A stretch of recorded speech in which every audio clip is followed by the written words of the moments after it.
Hola, ¿qué tal? ¿Cómo están? Desde esta soleada mañana y en este lugar, un lugar peculiar, esperando que cierren una de las vialidades como para empezar a correr, un domingo más.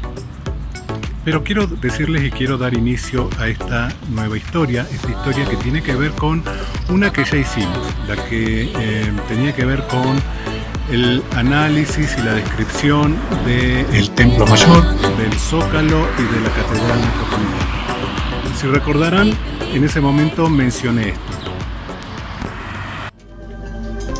Hay que decir que entre los años 1993 y 1998 se realizaron importantes trabajos para la estabilización del edificio que presentaba peligrosas inclinaciones en sus torres. La catedral, como muchos otros edificios del centro histórico, se halla sobre suelos inestables desde el inicio de su construcción y se hunde paulatinamente sobre el lecho del lago. Estas palabras, esta frase, tuvo bastante repercusión en personas que seguramente no viven en la Ciudad de México. Entonces me pareció una buena idea, uno que vive acá sí lo tiene como un hecho, ¿no? Entonces me pareció buena idea tratar de investigar un poco, analizar el asunto y dedicarle una historia al tema del hundimiento en la Ciudad de México.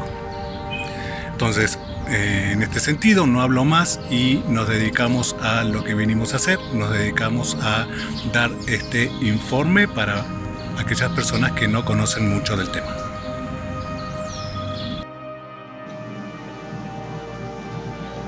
Seguramente todos en algún momento hemos escuchado que la Ciudad de México se hunde, afirmación que les tengo que comentar a quienes no residen en esta gran urbe, que lamentablemente es cierta.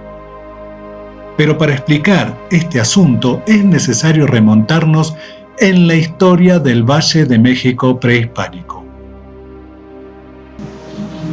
Como ya sabemos, en el Valle de México encontrábamos grandes masas lacustres intercomunicadas entre sí. Estos grandes cuerpos de agua no fueron tratados de la misma manera por parte de los antiguos pobladores a como lo hicieron los españoles. Estos antiguos pobladores del valle lograron un efectivo control de los niveles del agua de los lagos mediante la construcción de diques, calzadas, compuertas y viaductos. El complejo sistema de obras hidráulicas les permitió convivir en forma más o menos pacífica con el lago. De esta forma aprovechaban los múltiples recursos que la naturaleza les brindó mediante las chinampas, la pesca, la caza y la recolección de plantas. Del mismo modo, el agua era la vía de comunicación y transporte más eficiente en tiempo y costo, como ya lo habíamos mencionado en una historia anterior.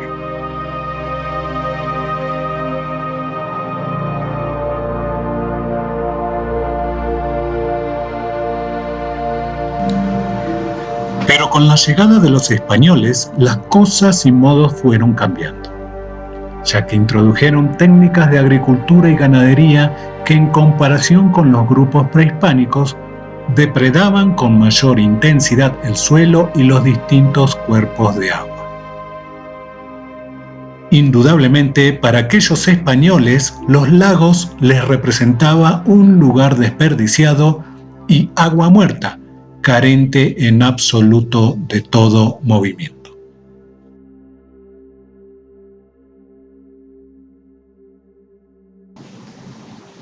El organismo que se encarga del estudio y control del suelo y subsuelo en relación al hundimiento es el CONACYT.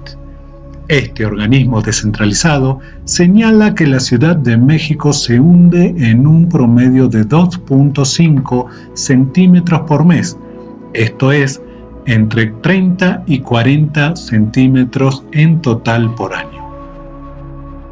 La razón principal es la explotación sin medida de los mantos acuíferos que están bajo los pies de todos los habitantes del Valle de México. También influye el tipo de suelo, recordando que muchas zonas de la ciudad fueron construidas sobre lagos y encima de las construcciones prehispánicas se edificaron algunos recintos de la Nueva España, lo que implicó más peso en la superficie.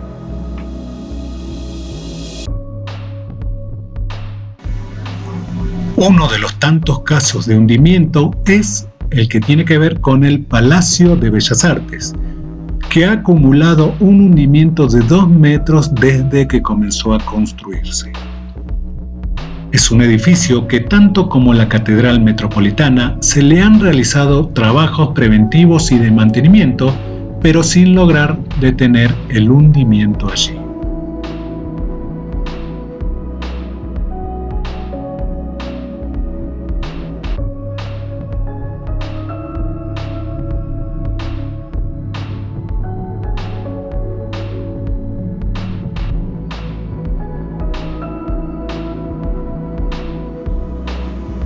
La problemática más grave se viene dando en los últimos 25 años aproximadamente, con un hundimiento por zonas que llega a unos 11 metros, y peor aún, el asentamiento acumulado en más de 150 años alcanza magnitudes cercanas por zonas de unos 14 metros. Aunado a ello, en esta parte del país se extrae más agua de la que puede infiltrarse en el suelo, lo cual genera también un déficit de humedad que origina el enterramiento, provoca daños en edificaciones, compromete la integridad de la infraestructura hidráulica y la hace más vulnerable a los sismos. El desarrollo demográfico creó una gran demanda de abastecimiento de agua potable. Y una de las formas más económicas de atender el abastecimiento ha sido la explotación del acuífero mediante el bombeo de agua con pozos profundos, lo que ocasiona en sí el agrietamiento de todo el terreno.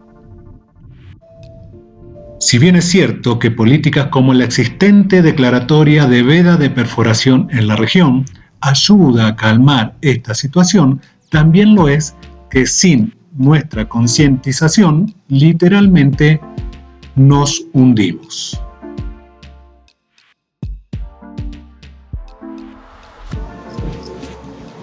Privilegiar la captación de lluvia, tener un riego agrícola eficiente, reparar y mejorar las redes de distribución, conservar los bosques, tratar las aguas negras y reusarlas en vez de enviarlas contaminadas a las cuencas hidrográficas, deberían ser actividades a tener en cuenta para disminuir este daño que ya fue provocado.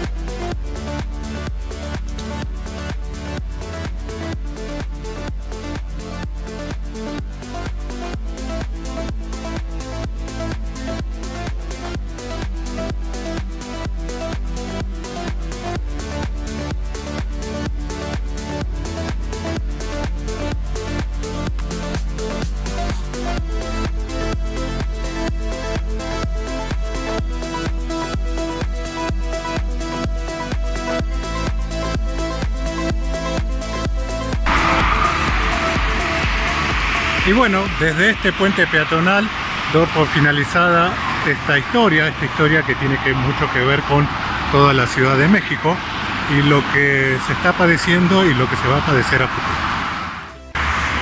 La idea es mejorar nuestros hábitos como para tener un mejor futuro en todo lo que tiene que ver la Ciudad de México. Y como ya lo dijimos, no solamente son las políticas, sino que nuestra actitud frente al problema. Me despido, les mando un gran saludo, cuídense mucho, nos estamos viendo en la próxima cápsula.